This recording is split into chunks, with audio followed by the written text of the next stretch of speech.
பிள்ளைகளாகிய உங்கள் ஒவ்வொருவருக்கும் எங்கும் நிறைந்தவர் ஒளித்தின் சார்பாக வாழ்த்துக்களை தெரிவித்துக் கொள்கிறேன். இந்த காலவெளியிலே கர்த்தருடைய வசனத்தை நாம் தியானமாக பார்க்கலாம். இன்றைக்கு செய்தியினுடைய தலைப்பு என்னவென்று சொன்னால், சிறையிருப்பை மாற்றுகிற திருப்புகிற கர்த்தர் என்கிற தலைப்பிலே நாம் தியானிக்கலாம். ஆதாரமாக எடுத்துக்கொண்ட வசனம் செப்பனியர் 2:7 வசனத்தை நாம் தியானமாக பார்க்கலாம்.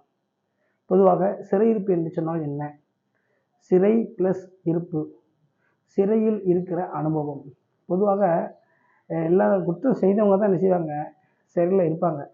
எல்லாத்துக்கும் உள்ளே போட மாட்டாங்க, சிறையில் இருக்க மாட்டாங்க. சிலவங்க குற்றம் சுமத்தப்பட்டு சிறையில் இருப்பாங்க. சிலவங்க குற்றம் நிரூபிக்கப்படுற வரைக்கும் ஒரு சில விதமான பகுதிகளில் இருப்பாங்க. அப்போ குற்றம் செய்தவங்களும் சிறையில் இருப்பாங்க, குற்றம் சுமத்தப்பட்டவங்களும் இருப்பாங்க, அடுத்து குற்றம் நிரூபிக்கப்படுறவங்களுக்காண்டி வெயிட்டிங் லிஸ்ட்டில் இருக்கக்கூடியவங்களும் ஒரு பகுதியில் வச்சுருப்பாங்க. 3 நிலைகள் இருக்குது. சரி, இப்படிப்பட்ட ஒரு சில நபர்கள் தான் சிறையில் இருப்பாங்க, இல்லை சிறையில் இருக்கணுங்கிற ஒரு காரியம் உண்டு. அப்போ சிறையிருப்பிலிருந்து திருப்புகிற கர்த்தர், அதாவது சிறையிருப்பை மாற்றுகிற கர்த்தர்ங்கிற தலைப்பில் பார்க்கலாம். அப்போது என்ன சிறை அப்படின்னு சொல்லி பார்க்கும்போது, யாருமே சிறை வாழ்க்கையை விரும்ப மாட்டாங்க. யாருமே பிரச்சனை என்ன செய்ய மாட்டாங்க? ஏற்றுக்கொள்ள மாட்டாங்க. அது ஒரு நரக வேதனை, நரக வாழ்க்கைமாங்க. குடும்பத்தை விட்டுட்டு, சகோதரர்களை விட்டுட்டு, நண்பர்களை விட்டுட்டு, அறிமுகங்களை விட்டுட்டு, சொந்த பந்தங்களை விட்டுட்டு தனிமையாக கஷ்டப்படுகிற ஒரு அனுபவ வாழ்க்கை தான் சிறையில் இருக்கக்கூடிய ஒரு அனுபவம். அதில் அடிப்படை வசதி இருக்காது, நிம்மதி இருக்காது, சமாதானம் இருக்காது, சண்டைகள் இருக்கும், சச்சரவுகள் இருக்குன்னு சொல்லி அநேக உபாதைகள், அநேக பாடுகள் அதுக்குள்ள உண்டு. அப்போ யாருமே அந்த சிறையில் என்ன செய்ய மாட்டாங்க? இருக்க விரும்ப மாட்டாங்க.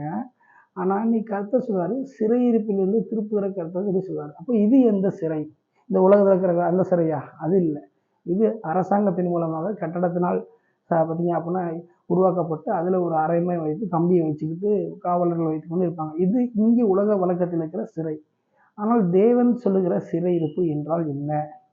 அது பாவத்தில் இருக்கக்கூடிய நிலை, சாபத்தில் இருக்கக்கூடிய நிலை, எதிரிகளிடத்தில் ஒப்பு கொடுக்கப்படுகிற நிலை, நோய்கள், பேய்கள், கொள்ளை நோய்கள் மத்தியிலே மாட்டிக்கொள்கிற நிலை, சிக்கல்களில் நிரம்பி இருக்கிற நிலை, ஆவிக்குரிய ரீதியாகவும் ஆத்ம ரீதியாகவும் உடல் ரீதியாகவும் எல்லா வகையிலையும் நெருக்கப்பட்டு ஒடுக்கப்பட்டு என்ன செய்ய என்று தெரியாத ஒரு தத்தளிக்கக்கூடிய நிலைதான் இந்த ஒரு சிறையிருப்பின் நிலை. அப்போ இப்படிப்பட்ட இந்த மாதிரியான பாவத்தில், சாபத்தில், தரித்திரத்தில், அடுத்து நெருக்கத்தில், குழப்பத்தில், தத்தளிப்பில் இருக்கக்கூடிய அந்த ஒரு அனுபவம் தான் இங்கே சிறையிருப்புன்னு சொல்லி சொல்லப்படுகிறது. அப்போ இதில் அநேக சிறுவர்கள், வாலிபர்கள், பெரியவர்கள், அதிகாரிகள் என்று பலதரப்பட்ட மக்கள் இந்த சிறை இருப்புக்குள்ளே இருக்கிறாங்க. அப்போ இப்படிப்பட்ட இந்த சிறையிருப்பில் இருக்கக்கூடிய ஒவ்வொருவரையும் அந்த சிறையிருப்பிலிருந்து மீட்டு அவர்களை நல்வழியில் கொண்டு வர வேண்டும் என்று தான் தேவன் விரும்புகிறார். ஆகவே தான் சிறையிருப்பிலிருந்து திருப்புகிற கர்த்தர் சொல்லி நம்ம பார்க்குறோம். சரி, இந்த சிறையிருப்பிலிருந்து தேவன் திருப்புவார் சொல்லி பார்க்குறோம்ல, அவர் யாருடைய சிறையிருப்பை திருப்பினார், யாருடைய சிறையிருப்பை மாற்றினார் அப்படின்னு சொல்லி நாம் பார்க்க போகிறோம். ஆதாரமாக பார்க்கணும்னா யோபு என்கிற புஸ்தகத்தில் 42 அதிகாரத்தில் கடைசி வசனத்தில் பார்க்கலாம். அந்த சம்பவங்களை ஃபுல்லாக பார்க்கலாம். கர்த்தர் தன் யோபுவின் சிறையிருப்பை மாற்றினான்னு போட்டது. அப்போது அவன் மாற்றின காரணம் என்னவென்று சொன்னால், அந்த யோபு தேவனுடைய மகன், தேவனுடைய பார்த்திங்கன்னா தாசனாக கீழ்ப்படிந்து உத்தமனும் சன்மார்க்கனும் தேவனுக்கு பயந்து பொல்லாத காரியங்களும் விலகிறவனுமாக இருந்தான். அவன் வாழ்க்கையில் சில பிரச்சனைகளை தேவன் சாத்தான் நினைச்சாரு, சில காரியங்களை தேவன் அனுமதிக்கிறார், சாத்தானும் நினைச்சாங்க, போராடுகிறான். நெருக்கங்கள், ஒரு சிறையிருப்பு வருது, உடல்நலம் போய், சொத்து போய், பிள்ளைகள்லாம் இழந்து ஒரு இக்கட்டான சூழலில் சிறையிருப்பில் இருக்கும்போது தன்னுடைய நண்பர்கள் நினைச்சாங்க, 3 பேர் அவனை கேலி பண்ணுறாங்க. அது போக அப்படிப்பட்டவங்களுக்காக அவன் வேண்டுதல் செய்கிற பொழுது அவனுடைய சிறையிருப்பை தேவன் திருப்பினார், மாற்றினார். அப்போ நீ சிறையிருப்பில் திருப்புகிற தேவன் சொல்லி பார்க்குறோம்.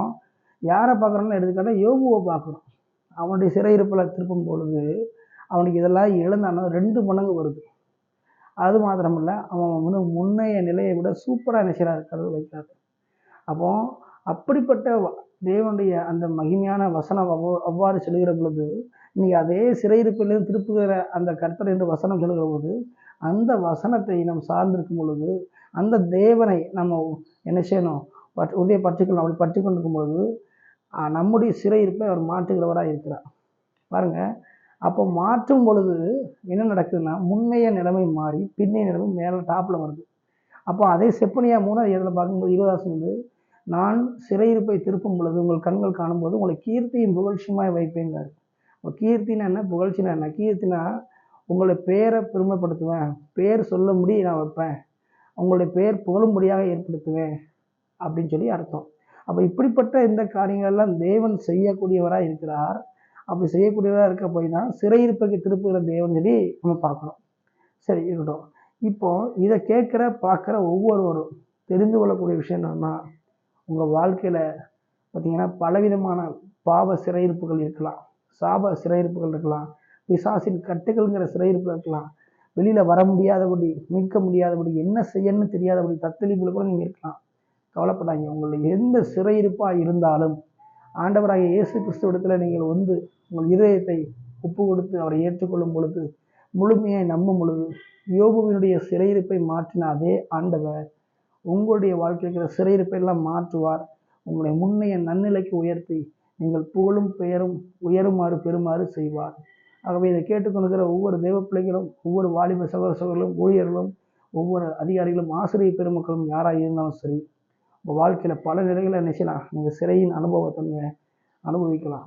ஒரு கல்வி கூடமாக இருந்தாலும் சரி, பள்ளிக்கூடமாக இருந்தாலும் சரி, கல்லூரியாக இருந்தாலும் சரி, அல்லது தொழிலதிபர்கள் தொழில் செஞ்சுருந்தாலும் சரி, இல்லை விவசாயிகள் விவசாயமாக இருந்தாலும் சரி, அல்லது ஊழியங்களாக இருந்தாலும் சரி, இல்லை ஒரு லேபராக இருந்தாலும் சரி, ஒரு வேலையாளரும் சரி, எதுவாக இருந்தாலும் பல நிலைகளில் நீங்கள் சிறையிருப்பின் அனுபவத்தை அனுபவிக்கலாம்.